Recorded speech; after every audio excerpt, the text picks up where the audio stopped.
دیکھیے ویسے غسل عربی زبان کا لفظ ہے اور نہانے کے لیے استعمال کیا جاتا ہے، اور اگر غسل کیا جائے تو دھونے کے لیے استعمال کیا جاتا ہے۔ صحیح۔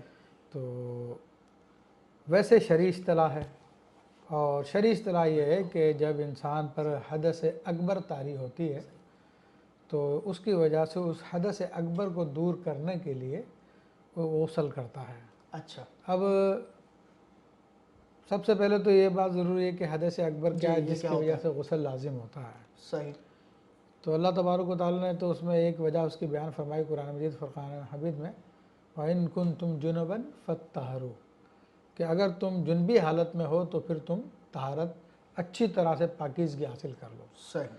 تو اب یعنی حدث اکبر جو انسان پہ لاحق ہوتی ہے جی تو اس کی صورت یہ ہوتی ہے کہ انسان یا تو احتلام اس کو ہو، صحیح۔ دوسری صورت یہ ہے کہ خروج منی ہو اس کے جسم سے، صحیح۔ اور تیسری صورت یہ ہے کہ مرد عورت کی شرمگاہیں آپس میں ملیں۔ صحیح۔ اس میں بھی ڈیٹیل ہے، لیکن اب یہاں پر چونکہ پروگرام سب بڑے بچے سب دیکھتے جی ہیں ہاں، تو اس وہ لیے صحیح۔ مختصر سا میں نے ذکر کر دیا۔ صحیح۔ پھر اس کے علاوہ ماہواری ہے، خواتین کی ماہانہ جو ہوتی ہے اس کے بعد غسل لازم ہوتا ہے، اور اس کے علاوہ جو ہے پھر نفاس ہے۔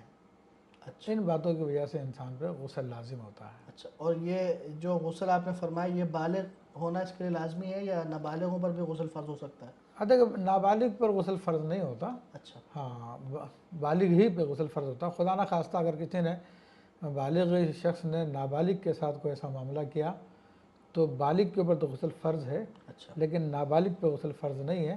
البتہ اس کو احتیاطاً کہا جائے گا کہ وہ غسل کرے۔ بالفرض کسی چھوٹی بچی سے شادی کرا دی گئی اور اس نے ایسا معاملہ کیا تو ایسی صورت میں پھر غسل واجب ہو جائے گا۔ صحیح۔